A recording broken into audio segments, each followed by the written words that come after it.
구독, 좋아요. 자, 1부 시작하겠습니다. 송국건 정치평론가입니다. 어서 오십시오. 네, 안녕하세요. 예. 우선 좀 패스트트랙 사건이 어제 중요한 결론이 나서 그 문제 한번 좀 살펴보겠습니다. 결과는 나왔지만 단순하진 않습니다. 그 의미가 상당할 걸로 보이고 정치적으로 미치는 영향이 어떤 결과냐에 따라서 상당할 텐데 그거 한번 좀 살펴보겠습니다. 어제 이제 패스트트랙 이 신속 처리안건 관련해서 2019년에 충돌했던 사건이 있었죠. 당시에 이제 공수처 관련된 신설 법안 문제를 핵심 쟁점으로 한 패스트트랙의 충돌이 벌어졌는데 당시 나경원 의원을 비롯해서 현직 의원들 그리고 보좌관들 26명이 기소가 돼서 어제 결과가 약 6년 조금 넘었나요? 결과가 나왔는데 전원 일단 유죄가 나왔지만 벌금형 선고가 나왔습니다. 벌금형에 그쳤다 이런 평가도 나오는데 일단 이번 판결의 의미 어떤 차원에서 일단 해석하십니까? 일단 실정법 위반이라는 것은 법원이 인정을 했죠. 예. 그래서 저 전원 26명 전원이 유죄인데 그 검거 이상 받은 사람은 한 명도 없어요. 저는 또 벌금형이 나왔습니다. 그것은 특수공무집행방해 그리고 국회 선진화법을 위반을 했지만 정치적 동기가 있었다.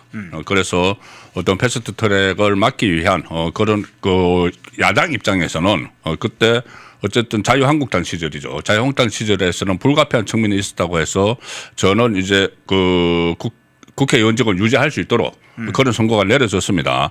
이 26명 중에서 현역 국회의원이 지금 6명이에요. 예. 6명인데 그중에 구형에서 5명이 위원적 박탈형을 받았어요. 그 위원적 박탈형을 받았는데 이번에 전부 다 위원적 박탈형을 일단 1심에서 면한 거죠. 면하게 됐으면은 이것은 만약에 그 구형대로 이 위원적 박탈형이 5명에게 1심이지만 일단 내려졌으면은 상당한 국민의힘 입장에서는 곤란한 점들이 있었어요. 그렇죠. 왜냐하면은 네. 첫 번째는 지금 국민의힘 의원이 107명인데 5명이 나가면 102명 정도가 되잖아요. 그러면은 개헌 저지선이 그냥 무너지기 일보 직전까지 가는 겁니다. 그러네요. 그런 상황이 있고 또 하나는 만약에 위원적 박탈형이 나왔으면은 민주당에서 폭력 정당 이런 또 프레임을 씌울 거예요. 폭력 정당 지금도 그렇게 씌우고 있지 않습니까? 더 심하게 씌울 텐데 그러면은 그동안 위헌 정당 이렇게 하다가 이제 폭력 정당 해서 해산돼야 된다. 이런 말까지 이제 그런 프레임을 씌우기 위해서 준비를 하고 있었죠. 민주당에서는. 그렇지만 어쨌든 유죄는 선고 받았지만은 위원직 박탈형은 면함으로 인해서 좀 그런 부분은 좀 벗어날 수 있다. 하나 설명을 드릴 것은 예. 국회의원직의 박탈되는 판결에서 박탈되는 경우가 3가지가 있어요. 예. 하나는 이게 이번에 좀 의아해 하실 것 같아서 벌금 400만 원인데 왜 박탈 안 됐느냐. 하나는 일반 형사사건. 일반 형사사건이면은 가령 이번에 적용이 된 그 특수공무집행방해 이런 거는 검거형 이상이 나와야지 위원직이 박탈됩니다. 그렇죠. 근데 예. 이번에 검거형이 없었어요. 네네네. 또 하나는 선거법 위반 사건은 벌금 100만 원 이상이 나오면은 박탈이 돼요. 가령 이재명 같은 경우에 100만 원 이상 선거법 나오면은 지금 박탈이 돼서 자리에서 내려와야 되는 거죠. 선거법. 그런데 국회법, 국회 선진화법은 국회의원이 국회 선진화법을 어겼을 경우에는 벌금 500만 원 이상을 받아야지. 기준점이 다 다르군요. 다 벌금 달라요. 100만 원 선거법, 네. 국회법은 500만 원. 그리고 형사 사건의 경우에는 금고 이상. 금고 이상. 예. 그래서 이게 오늘 나경원, 송원석 의원은 400만 원을 받았거든요. 예. 그래서 위원적 박탈은 면했다. 일반적으로 판사들이 보면은 선거법 위반도 벌금 한 80만 원 아니면 90만 원 이렇게 해서 그 위원적을 박탈할 정도까지는 아니다. 이렇게 되면은 100만 원 밑으로 이렇게 선고를 하지 않습니까? 이번에도 500만 원 밑으로 선고를 했고 특수공무집행방해는 나경원 의원 같은 경우는 2천만 원을 받았지만은 금고형이 아니기 때문에 위원적을 유지하게 된 상황입니다. 그렇군요. 나경원 의원이 2,400만 원 받았는데 그 벌금형 2,400만 원을 뜯어보니까 특수공무집행방해 혐의는 2천만 원이고 국회법 위반 혐의는 400만 원. 그러니까 500만 원, 벌금 500만 원 이하여서 이게 의원직 상실은 면했다. 그게 벌금 2,400만 원. 이거 국회법 혹시 위반돼서 의원직 날아가지 않았느냐 좀 이상하다 이렇게 생각하셨던 분도 있을 텐데 그 벌금형 2,400만 원 중에는 2천만 원과 400만 원이 나눠져 있다는 사실을 그렇게 확인을 해 주는군요. 근데 유죄를 선고하면서도 이 재판부가 상당히 고심을 한 걸로는 보입니다. 일종의 좀 우리가 해석을 하면 그래 절차상 여러 가지 물리력을 행사하거나 의결에 관한 국회의 의결을 막는 것은 위법하다 이렇게 보면서도 뭔가 정치적 명분이나 정치적 동기를 가지고 싸운 부분에 관해서는 좀 인정한 걸로는 보입니다. 어떻게 그러니까 해석이 됩니까? 일단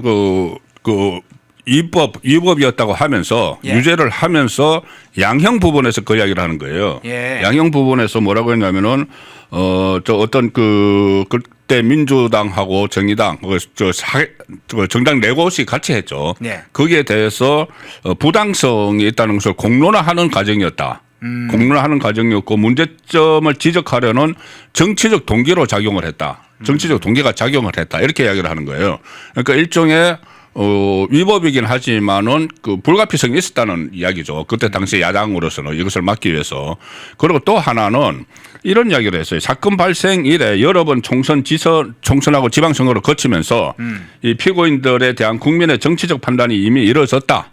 이루어졌기 때문에 이런 그러니까 불이익을 받은 측면도 있다는 거죠. 이 사건으로 해서. 그래서 이렇게 양형 이유를 밝혔는데 저는 이 법원의 선고 문제에 대해서는 저는 좀 이의 제기를 하고 싶어요. 뭐냐 그래요? 하면은 예. 지금 이게 4년 기소된 지 4년 5년 돼서 이게 나왔지 않습니까?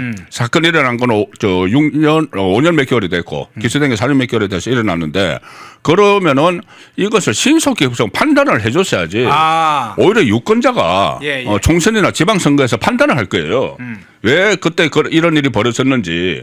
가령 예를 들어서 이게 패스트 트랙에 묶은 것이 공수처 설치법하고 예. 연동형 비례대표제잖아요. 이것은 그 공수처는 그때 문재인 정권에서 원했던 거고 어떤 검찰의 힘을 빼기 위해서 검찰이 문재인 정권을 막 수사를 하고 하니까는 그래서 공수처를 권력의 도구로 삼기 위해서 원했던 거고 그 다음에 이제 패스트 트랙에 하려면 여석이 5분의 3이 돼야 되거든요. 네. 5분의 3이 안 되니까 정의당의 도움이 필요하니까 정의당에게 연동형 비례대표제를 하면은 그 당선들 소수 정당이 여석을 많이 가져갈 수 있어. 이렇게 유혹을 합니다. 유혹을 해서 결탁을 했거든요. 그렇죠. 그런데 실제적으로는 연동형 비례대표제를 가지고 나중에 악용을 해서 위성정당을 만들어버렸죠. 비례대표요. 네. 그러니까 정의당은 오히려 속은 거예요. 그리고 그로부터 탄생한 그 공수처가 지금 도대체 어떤 역할을 하느냐. 지금 그 5년 동안 776억 원의 예산을 쏘고 25명의 검사와 수사관들이 더 있는데 이 겨우 기소 6건하고 구속 2건 했어요. 예. 700억 이상의 국고를 쓰면서 그런 공수처를 탄생시키기 위해서 저런 행위를 한 거예요. 예. 그렇다면은 이걸 빨리 선고를 해줘야지 이게 선거 때 이슈가 될 거 아닙니까? 공수처가 어떻게 됐고 그리고 또 그 위성정당 같은 게 탄생을 하게 된 그것들이 유권자들이 좀 판단을 하게 해주셔야 되는 거예요. 그러면은 이거 미리 선고를 내려서 그 다음에 유권자가 거기에 대해서 판단을 하도록 해야지 지금 그 유권자들이 판단을 하고 나서 그것을 그 양형에 적용하는 것은 저는 거꾸로 됐다고 봅니다. 예. 자, 그 부분 상당히 긴 기간 동안에 이게 기소 상태, 기소 이후에 재판이 늘어지면서 오히려 국민적인 평가를 정치적 심판을 좀 빨리 받게 했어야 됐다. 민주당 의원들도 지금 재판이 진행되고 있습니다. 조만간 지금 이 민주당 관련자들도 선고가 예정돼 있죠. 10명이죠. 박범계도 있고 박조민도 있고 10명인데 28일 날 구형이 나옵니다. 결심 공판이 나오니까 구형이 나오면은 한 2달 안에 또 1심 선고가 나오게 되겠죠. 그럼 이제 거기는 또 어떤 그 처벌이 내려질지 그것도 지켜보고 그런데 이게 지금 검찰이 항소를 하느냐 마느냐 이 논란이 다시 생겼잖아요. 네. 그 대장동 민간업자들에게 대해서 항소를 안 했는데 이것은 할 것이냐 이런데 이게 시점이 좀 묘한 게 있어요. 그 20일에 이 선고가 내려졌기 때문에 일주일 이내에 항소를 결정을 해야 되거든요.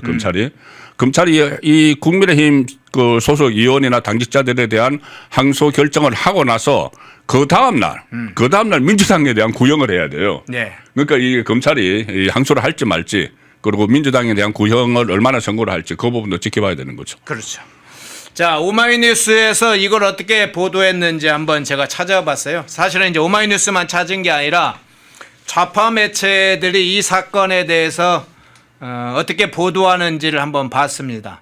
어떻게 어떤 방식으로 어떤 내용과 기사 타이틀로 긁는지를 한번 살펴봤는데 뭐 다른 부분보다는 이제 오마이뉴스가 눈에 띄게 제목을 잡았어요. 그거 한번 띄워주실래요? 예. 이렇게 제목을 잡았습니다.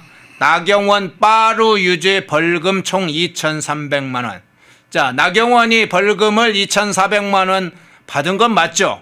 의원직도 지킨 건 맞습니다. 그건 뭐 거기까지는 다 인정. 그런데 자, 빠루 유죄라고 했습니다. 지금 나경원 의원에 대해서 민주당이 그간에 붙인 일종의 별칭을 공격적 별칭이 있죠. 좀 누명을 씌워서 붙인 이름이 빠루인데 아니 빠루 관련된 부분이 유죄로 확정된 게 있습니까? 오마이뉴스 저 기사 어떻게 평가를 하세요? 빠루는 이번에 예. 저기 뭐 그 선거하는데 아무런 영향을 안 미쳤고 오히려 빠루가 영향을 미치면은 예. 민주당 쪽에 미쳐야 돼요. 왜 그러냐면은 자 일단 저 오마이뉴스 기사부터 말씀드리면은 저기 빠루 유죄 그랬는데 빠루는 형량 같은데 아무 상관도 없었습니다. 이거 완전히 전형적인 왜곡이고 선동인데 예. 이 오마이뉴스가 이제 결정이 저렇게 나오고 나서 빠루 유죄 이렇게 붙였는데 제가 예고 기사를 보니까 예. 예고 기사에도 오마이뉴스가 이렇게 났어요. 6년여 걸친 나경원 빠루 선고. 아 그랬어요? 빠루 예고 선고. 기사에서도 예, 빠루 선고한다. 예. 빠루 선고해서 이제 빠루 유죄. 그전에 빠루 선고. 예. 그래서 결과 따라서 국민의힘 운명이 달라진다. 뭐 이런 식으로 예고 기사를 했고 오늘 그러니까 이제 그 좌파 매체에서 이렇게 하니까 오늘 조국이 뭐라고 했냐면은 조국이 또 그 해서 그 국회에서 빠루를 또 들었는데 이원직을 유지하는 게 말이 되느냐 이렇게 이야기를 했어요. 아 초점을 빠루로 네, 맞추고 빠루로 있어요. 맞췄어요. 그러니까 오마이뉴스가 저런 식으로 좌파 매체가 저런 식으로 하니까는 아 그렇군요. 조국이 이제 빠루를 국회에서 들었는데 이게 이원적 요지가 말이 되느냐 이렇게 했거든요. 그런데 빠루를 든 거는 이게 그 과정이 어떻게 되냐 하면은 제가 그때 당시 뭐 취재를 해서 내용을 잘 아는데 그때 이 그 패스트 트랙을 국회 이안가에 민주당하고 정의당하고 사당이 접수를 시키려고 했어요. 이안가가 국회 7층에 있습니다. 거기다 접수를 시켜야지 그때부터 이제 뭐 순서가 들어가는 거예요. 처리 순서가. 그렇겠죠. 그런데 그때 국민의힘 의원들이 거기 반대를 해서 이안가를 점거를 했습니다. 네. 이안가를 점거해서 안에 있으니까는 그때 당시 국회의장이 문희상이에요. 예. 민주당 출신 문희상 의장이 경호권을 발동을 해요. 그러니까 국회 경위들이 이제 갑니다. 방호원들이 가서 그러면 그 이안가 안에 국민의힘 의원들이 있고 문을 걸어 잠갔으니까 문을 따야 되잖아요. 예. 문을 따야 되니까는 그 중에 민주당 쪽에 있던 사람들이 바로 가져와 이렇게 한 거예요. 아, 강원들한테. 네네. 바로 가져와 하니까는 방호원이 빠르로 그 빠르가 어디 있겠어요? 국민의힘에 뭐 무슨 빠르가 있습니까? 그러니까요.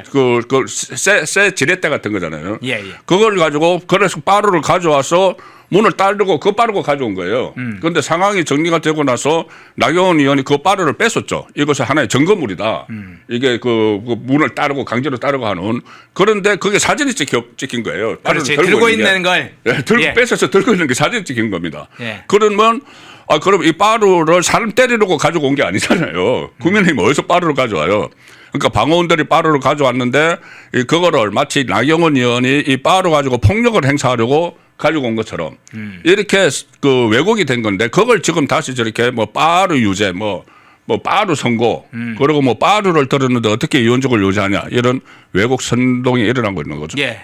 명백한 오보입니다. 오보 의도적인 사실은 저 보도죠. 아마 나경원 의원실에서도 저 사건과 관련해서는 정정 보도와 사과를 요구해야 될 것 같은데 이 부분을 찾아서 왜냐하면 저들이 오늘 그 빠르를 쟁점으로 생각할 거다 이렇게 딱 제가 생각한 건 아니고 좌파들은 어떻게 보도할까 하고 그걸 추적하다가 저 오마이뉴스 저 보도를 어제 찾아본 거예요. 그런데 마침 저 빠루를 사용해서 유죄 선고했는데 오늘 또 조국이나 다른 사람들이 저 빠루를 쟁점한다니까 참 우습기도 하네요. 사실관계를 또 우리 송욱건 평론가께서 자세히 또 취재를 한 과거 경험을 또 자세히 좀 정리해 주셨네요. 그러니까 이제 이안가 안에 국민의힘 의원들은 들어가 있었고 예. 밖에 민주당이 있었으면은 빠르를 이안가 안에서 이거 딸 필요는 없잖아요. 네. 이안가 안에서 문 돌리면 그냥 문 열리는데 그러니까 밖에서 들어가려는 사람들이 빠르가 필요했던 거죠. 그렇죠. 네. 예. 자, 그 상황까지 확인을 해드렸고요. 자, 주제를 좀 바꿔보겠습니다. 이번에는 김용범 대통령실 정책실장 문제로 한번 넘어가 보겠습니다. 이 사람이 지금 정책실장이 맞는지 의심스러운 행적들을 계속 보이고 있는데, 자, 어제도 좀 이야기를 어제 그제도 계속 다뤘는데 새로운 또 사실관계가 좀 나와서 그걸 먼저 소개하고 좀 이어가 보겠습니다. 먼저 사진 한번 띄워주시겠습니까? 자, 사진을 보면 제일 지금 제가 보기에 오른쪽에 김용범이 있고요. 제일 왼쪽에 김영록 전남시장, 그 옆에 강기정 광주시장, 그리고 김용범 옆에 무안군수, 이렇게 김산이네요. 김산 무안군수 4명의 사진이 있어요. 왜 김용범이 전남지사와 광주시장과 무안군수를 만났을까요? 광주 민간 군 통합 이전 관련 논의를 했다고 합니다. 저것도 김용범이 소집을 했다고 그래요. 회의하자 소집을 했다고 그럽니다. 왜 정책실장이 하는지 상당히 저는 의문입니다. 민군 이 통합 이전 문제는 기본적으로는 국방부와 행안부의 관련 소관의 업무가인데 왜 정책실장이 나서냐. 최근에는 김어준 유튜브 출연하는 것까지 포함해서 이 김용범, 야, 저 사람 전남지사 출마한다는데 뭐 이런 이야기까지 나왔고 여러 가지 구설수에 올랐는데, 자, 이 광주 무안 이 건을 지금 김용범이 주도해야 가는 건가요? 저 사진, 저 현안 어떻게 평가를 하십니까? 이게 스토리가 있습니다. 스토리가 있어요? 김용범이 지금 정책실장이잖아요. 예. 정책실장인데 저번에 이재명이 뭐 지방에 무슨 타운홀 미팅 한다고 하면서 예. 제일 처음에 광주로 갔지 않습니까? 그렇죠. 그때 어떤 국제회의 참석도 안 하고 나토 참석도 안 하고 그 광주로 가서 타운홀 미팅을 했어요. 그때 호남에 선물을 주는 거죠. 뭐냐면 무안공항 이전에 대해서 광주공항을 무안 이전에 대해서 어떤 막단 예산도 들어가고 또 여러 가지 법적으로도 걸림돌이 있고 하니까 TF를 만들어서 해결해 주겠다. 그거 하면서 그때 그 강기정 뭐 이렇게 전남지사 무안군수 다 만나서 그런 약속을 해줬어요. 그 TF를 만들면서 그 공항 이전 TF에 대통령실까지 다 끼워 넣습니다. 대통령실 기재부 해서 뭐 전 부처가 해서 그 공항 이전을 해주겠다. 네. 이렇게 약속을 했거든요. 약속을 했는데 지금 보니까 이 김용범이 그것을 주도를 한 것 같아요. 왜냐하면 김용범 고향이 무안입니다. 그렇죠. 무안이고 그리고 지금 본인이 아마 이제 전남지사에 도전할 그 뜻이 있으니까 며칠 전에 김원혜 의원하고 국회에서 세게 부딪혔잖아요. 그리고 뭐 옆에서 뭐 말리는데도 막 고함을 치고 하는 그 모습이 결국은 제가 그때도 보면서 아, 이건 개딸보라고 하는 거구나. 개딸보라고 하는 거. 이게 지금 어떤 전남도지사 후보가 되려면은 개딸들 그 권리당원의 입김이 절대적이거든요. 그래서 전남지사에 욕심을 두고 있구나 하는 생각을 그때도 했는데 지금 이 최대 현안이죠. 그 강주 전남의 최대 현안을 본인이 정책실장에 있는 상황에서 정책실장이면은 뭐 어쨌든 뭐 유관 부서이기는 하니까는 TF를 만들어 놨으니까는 그래서 거기서 지금 올인을 하는 그 모습을 보였는데 공교롭게도 지금 이재명이 우리나라에 없는 상황이에요. 한국이 없는 상황에서 그러네요. 정책실장이 저기 가서 아마 이제 뭐 적극적으로 지원을 하겠다고 약속을 했겠죠.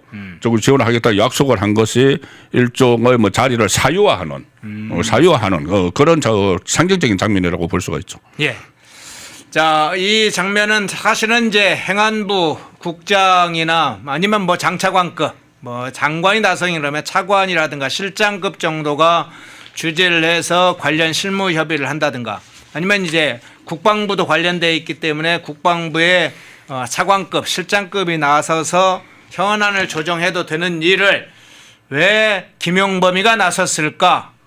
본인이 그렇게 할 일이 없나요? 지금 한 지역의 문제, 뭐 지역 자체로는 중요한 현안이겠지만 국가적인 현안이 저런 정도까지 김용범이가 할 정도로 다른 현안이 없나요? 무수하게 많은데 지금 부동산부터. 아니 하려면 무안공항 문제나 제대로 좀 진상조사를 하든지 피해자 유족들이 지금 계속 제대로 진상조사가 안 됐다고 지금 탄원 내기도 하고 그랬잖아요. 그렇죠. 예. 그런데 무안공항 문제는 이야기를 안 하는데요. 그러니까 뭐 그런 부분은 이제 좀 껄끄러운 문제니까는 예. 아무래도 그게 더 또 많은 논란이 생길 수 있고 뭐 그러니까 좀 위험한 문제는 이제 건들지 않는 거죠. 건들지 않고 저 공항 이전은 어떤 생색이 나니까 거기 오래 하는데 이런 거 말고도 지금 광주나 이런 쪽에는 현안이 굉장히 많죠. 뭐 가령 예를 들어서 국민 편의 시설이 절대적으로 부족한 게 광주고 어떤 뭐 대형 쇼핑몰이나 복합 쇼핑몰 같은 거 이런 다른 현안들이 정말 그 챙겨 본인이 정말 애향심이 있다면은 그런 걸 챙기는데 앞장을 서야 되는 거죠. 앞장을 서야 되고 저희 그 공항은 어차피 이전을 하기로 한 것이기 때문에 그거 지금 관련 부처에서 이제 실무선에서 지금 움직이면 되는 거예요. 그런데 지금 이재명이 없는 상황에서 저렇게 가서 뭐 파이팅을 외치는 것은 본인의 어떤 사유화라고 볼 수도 있는 거죠. 예. 자, 김용범의 발언 문제는 그래도 좀 나왔으니까 짚고 가야 되겠죠. 가장 큰 문제는 김어준 유튜브에 출연해서 트럼프 대통령 관련된 발언을 했던 부분이 아마 제일 큰 파장을 일으킬 겁니다.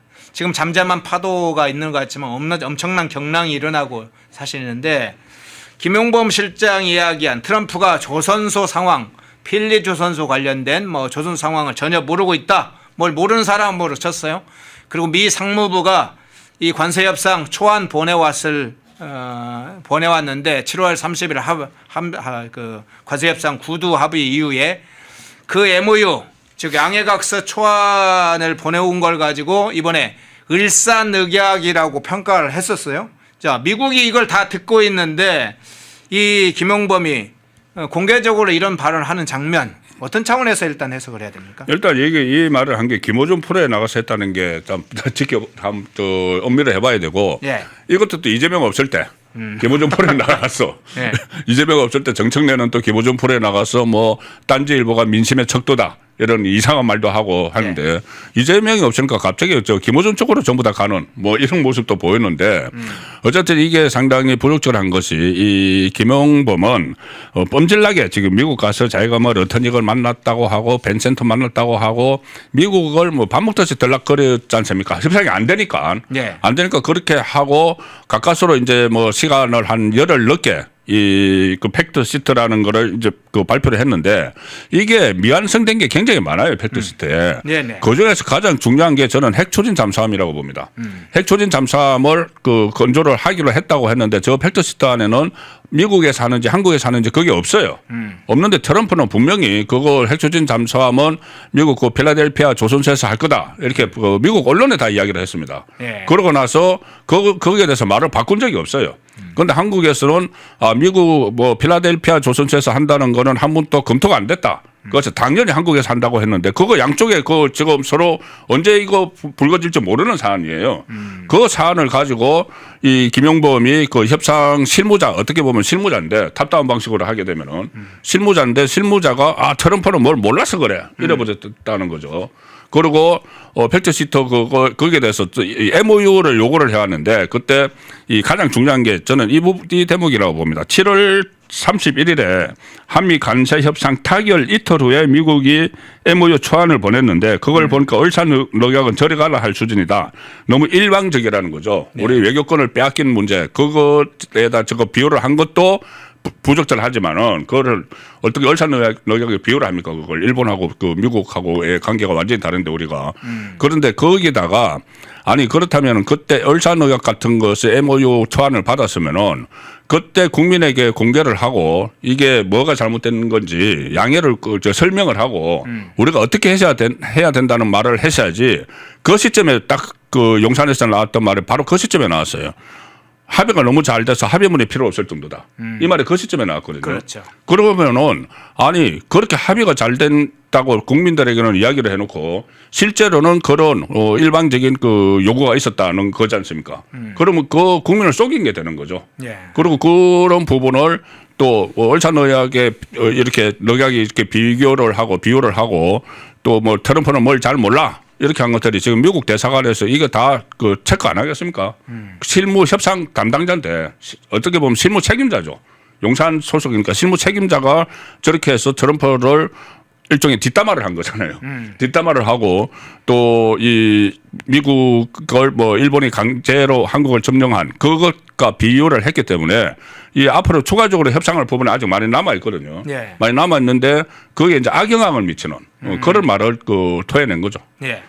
지금 한국미 당국이 지금 협상할 내용 안보 분야는 굉장히 여러 부분이 많이 있죠. 사실은 지금 원자력 추진 잠수함 이야기도 주셨지만 뭐 한미 관련된 뭐 주한미군 분담비부터 동맹 현대와 여러 가지 이런 것들 굉장히 많죠. 그런데 관세 협상 관련된 이 패트시티에 담긴 내용도 후속 이행 계획에 관한 협의 사항이 많이 필요하죠. 대미 투자 세부 계획도 논의를 해야 되고 식품 및 농산물 분야의 비관세 완화 관한 부분도 지금 떠 있죠. 한국의 농산물 비관세 장벽 해소 문제도 해야 되고 디지털 서비스나 플랫폼 규제 문제도 다뤄야 되고 그간 논의되지 않았던 품목별 관세 뭐 자동차 관세 이런 문제는 해결됐지만 향후에 철강, 알루미늄 지금 50% 계속 받고 있습니다. 아주 민감한 이 무역 관세 문제들이 굉장히 많은데 정책실장이라는 자가 그것도 동맹국 최고 지도자를 향해서 저런 이야기를 한다. 여기에다가 러트닉 장관을 향해서 당신은 을사늑약에 그런 준하는 그런 문서를 우리한테 보내왔어. 그러면 상대국에서 김용범은 상당히 믿을 만한 신뢰할 만한 협상 파트너로 생각할지 이제 원래는 자신이 김정관 산자부 장관이 파트너잖아요. 김정부 그렇죠. 네. 이 김용범이 끼어가지고 중간에 막 한 3차례 정도 러트닉을 만난 걸로 기억을 하는데 다음에 이 김용범을 만나줄지 그게 의심스러운데요. 어떻게 보세요? 그 비공식적으로 뭐 교체를 요구할 수도 있겠죠. 아, 그렇군요. 그런데 이게 지금 저기 이제 보시는 것처럼 그 문제점이 굉장히 많습니다. 지금부터 해야 할 일이 더 많아요. 가령 조금 전에 말씀하신 것처럼 그 철강이 50% 관세인데 네네. EU도 50% 관세를 그대로 하고 있는 상황이에요.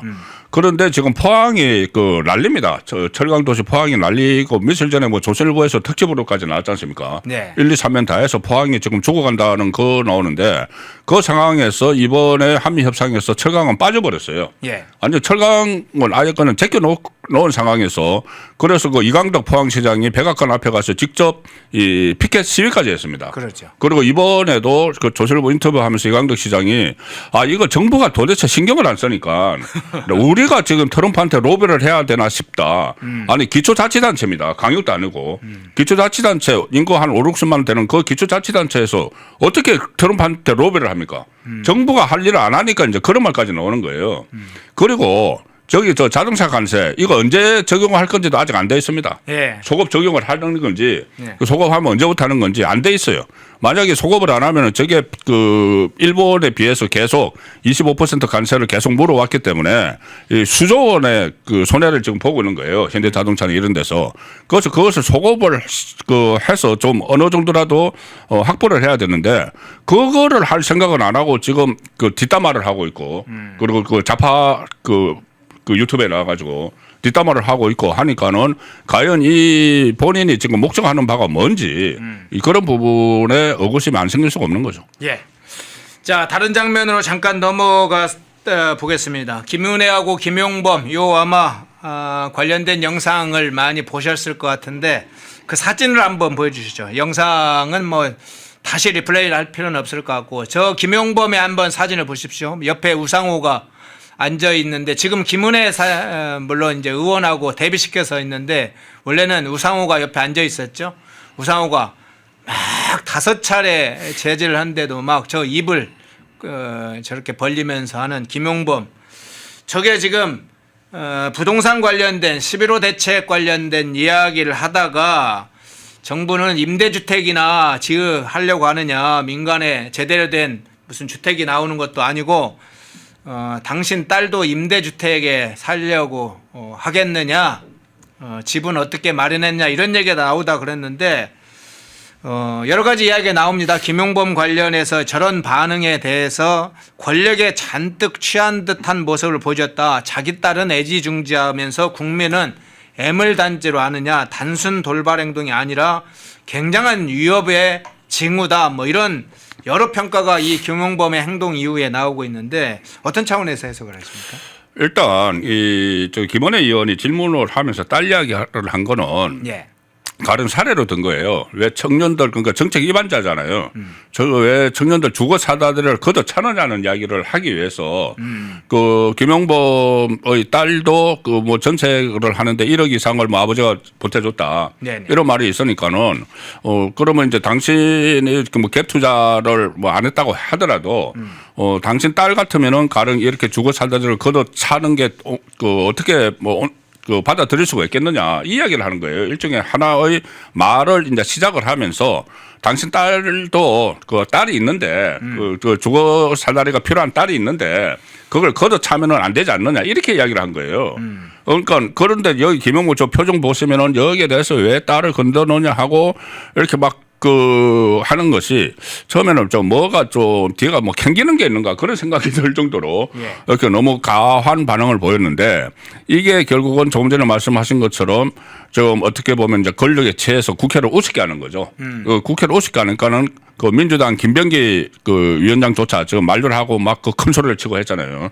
국회 전체를 이제 모독을 하는 그 상황이 됐으니까는 이 뭐 김병기조차도 이렇게 끼어들어서 오히려 이 그 김은혜 쪽 편을 그 결론적으로는 드는 그런 상황이 됐는데 그 어떤 뭐 권력에 취했다 이런 것도 있지만은 또 하나 제가 조금 전에 말씀드린 것처럼 전남지사 출마를 위해서 개딸들에게 저런 그 메시지를 보내는 그런 상황을 연출을 한 것이 아닌가 싶고 그리고 또 저렇게 하고 나서 바로 그 다음날 김어준 방송에 나가서 그러니까요. 또 저 그런 이야기 조금 전에 말씀드린 그런 이야기도 하고 했기 때문에 이재명 없을 때 자기 정치를 지금 하는 그 상황이라고 봅니다. 예. 자, 김은혜 의원과 김용범 간의 저 설전 이거 있은 후에 박지원이 한 얘기가 있습니다. 능구렁이 같은 이 박지원이가 또 아주 이중적인 행태의 발언을 해요. 박지원 의원이 뭐라고 그랬냐면 이렇게 이야기합니다. 당시 상황에 대해서 아무 정치판이라고 배우자나 자식에 대해서는 좀 절제되는 표현을 해야 된다. 김은혜 의원이 김용범 실장에게 사과해야 마땅하다. 김은혜 의원이 오히려 김용범한테 사과라고 요청하는 상황이네요. 이 박지원의 번이. 그러니까 이 박지원 의원이 그전에는 이제 좀 정치 구단 예. 뭐 이런 이야기를 했지만은 최근에 이렇게 그 어떤 그 논평이나 거의 뭐 평론가 수준입니다. 요즘 이렇게 이야기하는 거는 일일이 예. 다 이제 평론하는데 그런 것을 보면은 너무 지금 진영 논리에 점점 더 본인이 지금 빠져드는 것 아닌가 그런 생각이 들 정도인데 뭐 예를 들어서 뭐 배우자나 자식에 대해서는 뭐 절제된 표현을 해야 된다 그렇게 이야기를 하지만은 그러니까 이 김용범의 딸에 대해서 직접적으로 비판을 한 게 아니잖아요. 비판을 한 것이 아니고 그러니까 청년들의 주거 사다리를 걷어차는 문제를 본격적으로 제기를 하면서 그 제기를 할 수가 있는 거죠. 정책 실장이니까 하면서 그러니까 각 가정을 생각을 해야 된다. 각 가정에 예를 들어서 뭐 저한테도 뭐 당신 그 딸이 주거 사다리를 걷어차여지면 좋겠느냐. 그렇게 하면 안 된다. 이런 그 식으로 이야기를 한 거를 가족을 끌어들였다고 표현을 하는 것은 이 좀 본말에 정도된 이야기죠. 네. 자, 김용범 관련해서는 지금 이제 저 김은혜 의원과의 사실은 충돌 이후에 그리고 누가 봐도 저건 대통령 정책실장이라고 보기 어려운 정도의 아주 자기 절제를 전혀 못하는 정책에 관한 해소 능력이나 설명 능력이나 대응하는 것이나 뭐 국회나 국민들한테 그 부분에 대해서 어떻게 문제를 풀어가겠다고 하는 계획이나 의지 이런 게 전혀 드러나지 않고 격한 통제하지 못하는 격한 감정 아주 의도적인 정치적 발언 뭐 이런 걸 볼 때 그런 상황의 연속을 보면서 이건 이제 경질해야 되는 거 아니냐 이런 요구가 많이 나오고 있어요. 아니 그러니까 그 이제 이런 논란도 그렇지만은 국회에 가서 저렇게 논란을 벌이고 뭐 하는 것도 그렇지만은 어쨌든 이번에 그 한미 협상의 그 사령탑이었잖아요. 네네. 그 용산 소속이니까는 사령탑인데 많은 혼선을 주고 올해 협상도 저 일본에 비해서 저 불이익을 굉장히 많이 받았고 또 특히 조금 전에 뭐 7월 31일 날 그 이야기를 했지만은 그 이후에 본인도 그때 새 실장이 전부 다 미국 갔다 와서 않습니까? 네. 위성락 안보실장하고 그 김용범 정책실장 그다음에 강원식 비서실장까지 다 갔다 왔어요. 갔다 오고 나서 초기에 이 세 사람이 일제히 방송에 다 출연을 해가지고 주로 좌파 매체에 예. 좌파 매체 출연을 해서 뭐 최대 성과를 거두고 왔다. 예. 뭐 그 신뢰관계를 구축을 했다. 막 그런 이야기를 했습니다. 그런데 그 직후에 우리 조지아에서 우리 한국인 강금 사태가 일어났죠. 그런데도 아무런 그 역할을 못했어요. 일주일 동안 그 같이 있는데도. 그렇게 하고 지금 겨우겨우 시간이 지나서 발표된 이 어떤 뭐 MOU나 합의문 이런 데도 일단 우리가 얻어낸 게 없습니다. 네. 사실 얻어낸 게 없어요. 뭐 3,500억 달러 투자를 하는 것을 10년 2,000억 달러를 10년 분납을 하기로 했다고 그걸 마치 성과처럼 이야기하는데 네. 분납을 하는 게 어떻게 그게 성과입니까? 어차피 거기서 깎아셔야지 성과가 되는 거죠. 깎아셔야 성과가 되는 거고 자동차 가장 중요한 자동차 관세가 우리는 그때 그 관세가 제로였지 않습니까? 네. 한 FTA 때문에 일본은 2.5%를 물고 있었기 때문에 그러면 이번에 협상이 일본에 맞춰서 제대로 했다고 이야기를 하려면은 일본이 15%면 우리는 12.5%가 돼야지 맞는 거예요. 그렇죠. 그런데 그것도 관철을 못 시켰어요. 그러면 책임을 지고 그 물러나게 하는 게 맞죠. 지금 상황에서는 저런 논란이 아니더라도 그 한미 협상을 잘못했기 때문에 거기에 대한 책임을 묻는 게 맞습니다. 예. 자, 김용범의 어떤 여러 가지 문제 살펴봤습니다. 지금 광주 무안 뭐 군통합에 지금 신경을 써야 될 때가 아닌데 지금 김용범이 나서서 하는 이유부터 시작해서 트럼프 대통령에 대한 공격, 관세 협상 관련된 부분, 뭐 김은혜 의원과 설전 여러 문제를 좀 조목조목 살펴봤습니다. 김용범은 이번 기회에 반드시 경질시켜야 됩니다. 지금 무슨 전남지사 출자 자체를 못 나오게 경질을 시키는 상황으로 가야 됩니다. 그 상황, 그 의제 좀 다뤄봤고요. 주제를 바꿔보겠습니다. 자, 론스타 문제 잠깐 좀 다뤄보겠습니다. 론스타 부분이 사실 정부가 승소를 해서 론스타 분쟁과에 승소를 했기 때문에 사실 이게 논란이 이렇게 커질 거라고 생각을 한 부분은 별로 없을 거예요. 근데 이 론스타 논란이 오히려 사그라드는 게 아니라 굉장히 커졌어요. 그래서 잠깐 점검해 보겠습니다. 이 미국계 사모펀드 론스타와의 소송, 이 외환은행 매각과 관련돼 있었죠. 정부가 승소하면 당연히 앞뒤 여러 가지 상황을 서로 자세히 설명을 하고 뭐 우리 내부에서 어떻게 대응을 해서 좋은 결과가 나왔는지 이렇게 하면 되는데 오히려 정치적 논란이 됐습니다. 자, 국민의힘은 최근 논란이 커지면서 이런 이야기를 밝혔어요.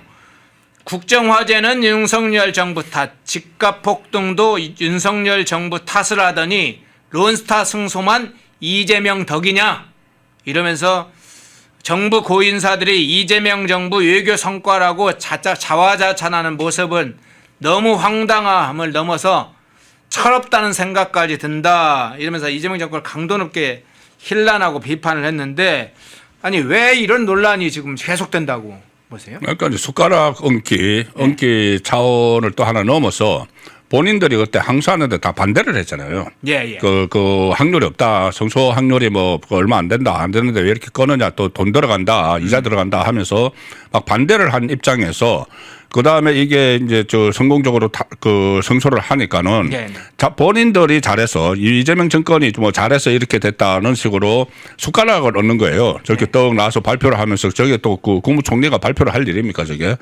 국무총리하고 법무부 장관이 이렇게 서가지고 그 하는데 그런데 이게 그 마지막 변론이 올해 1월 달이 마지막 변론이었어요. 예, 최종 이제 구두 진술이 있었죠. 예, 구두 진술이 1월 달에 있었으니까 그 6월 달에 지금 출범을 했지 않습니까? 이재명 정권은 한 일이 하나도 없어요. 그러니까 한 일이 하나도 없고 이제 결과를 일단은 이거를 상고를 한다는 거, 항소를 한다는 결정은 윤석열 정부에서 결정을 한 겁니다. 네. 한동훈 법무부 장관이 자기가 법무부 장관이었기 때문에 본인이 항소를 발표를 한 것이지 윤석열 정부에서 그거를 항소를 결정을 한 거예요. 그걸 결정을 한 것은 윤석열 정부고 그다음에 이거를 계속 대응을 해온 것은 실무자들이에요. 실무자들이지 뭐 한동훈이 법무부 장관을 한다고 해서 자기가 그거는 이제 뭐 소관 부처 장관이니까 본인이 발표를 한 것이고 윤석열 정부에서 결정을 한 것이고 그것을 이번에 성소화할 때까지 쭉 이어온 것은 바로 실무자들이죠. 그렇죠. 정홍식 사실은 이제 국장국제법무국 법무국장 이런 사람이 핵심이었죠. 그러니까 정홍식 국제법무국장이 원래 그 미국 변호사고 국제 통상 전문가예요. 통상 전문가고 중앙대 로스쿨에 있다가 여기가 처음 국제법무국이 처음 신설된 거예요. 네네. 신설된 게 언제냐면 2024년 2월 달입니다. 네. 그러니까 윤석열 정부 때 신설을 한 거예요. 그 다음에 이런 이야기를 했습니다. 그 정홍식 그 국장이 지금 그 국제법무국에 25명의 직원이 있는데 그 중에서 검사가 10명 정도가 된답니다.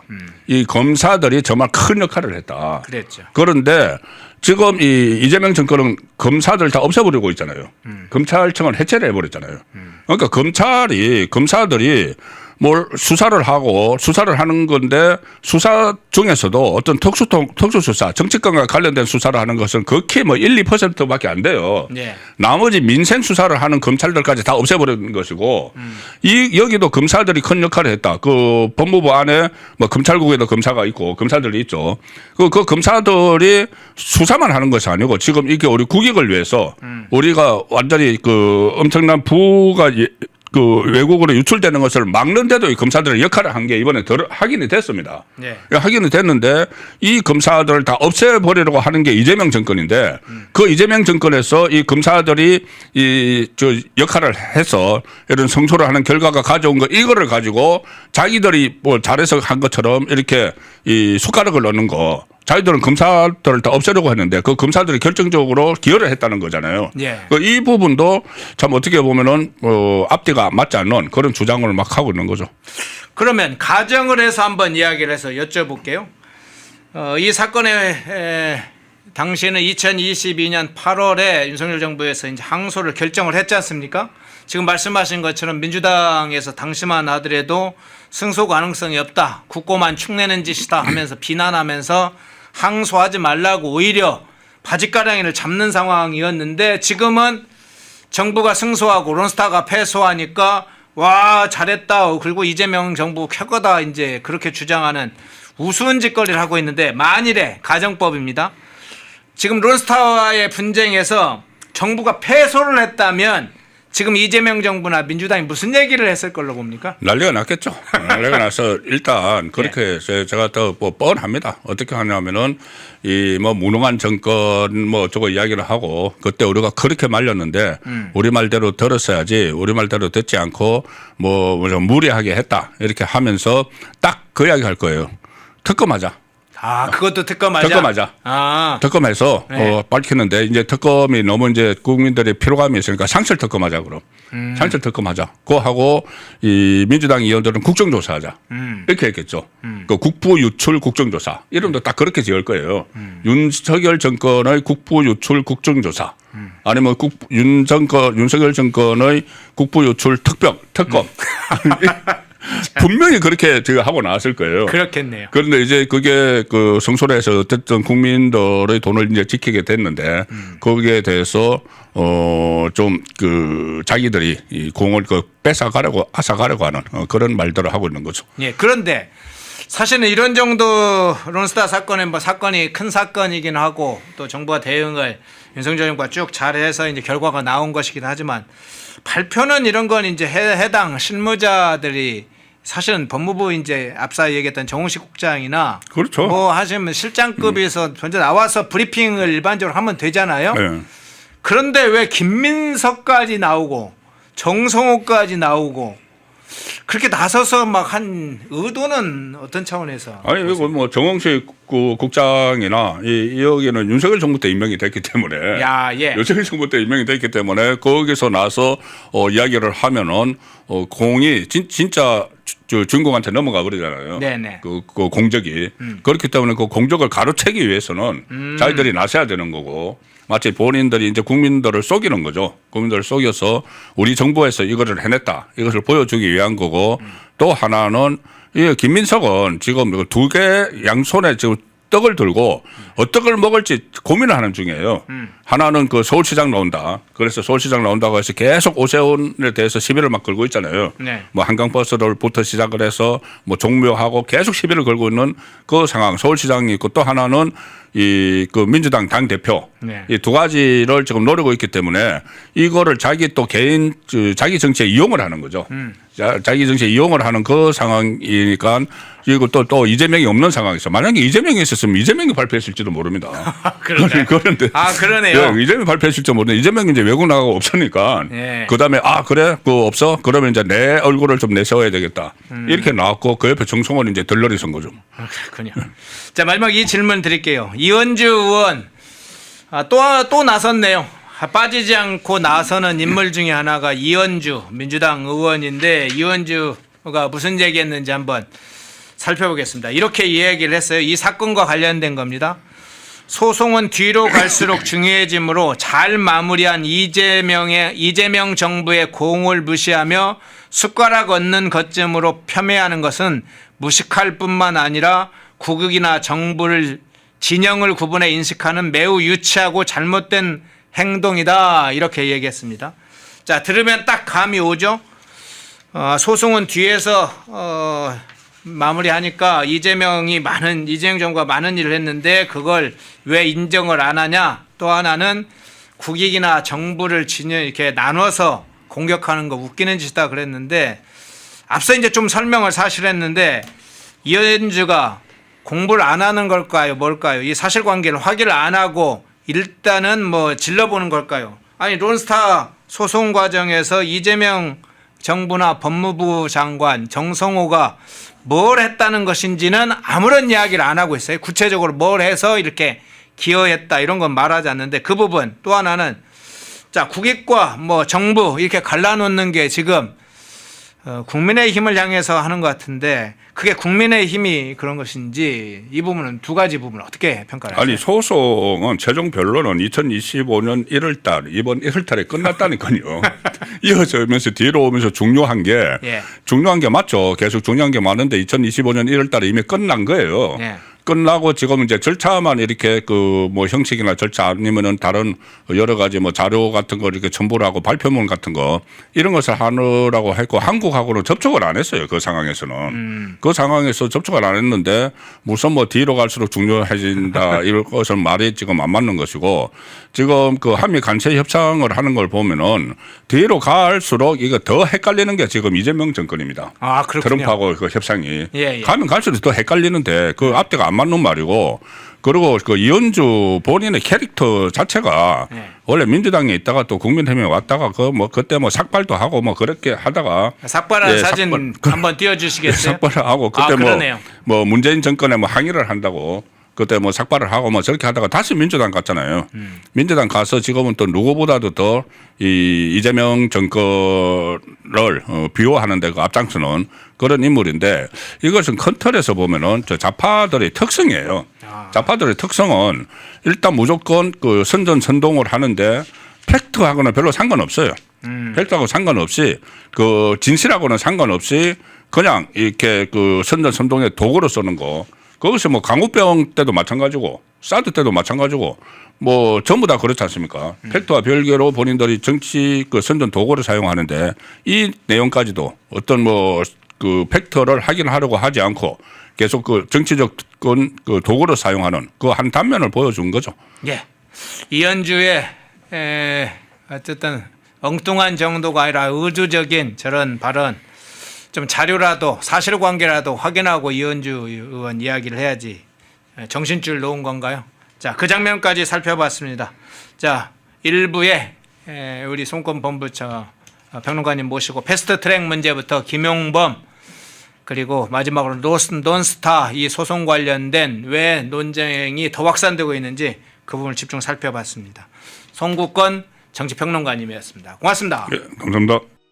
펜앤마이크에서 추천하는 영상도 보고 가세요. 다른 영상도 즐기시려면 구독 버튼을 꼭 눌러주세요.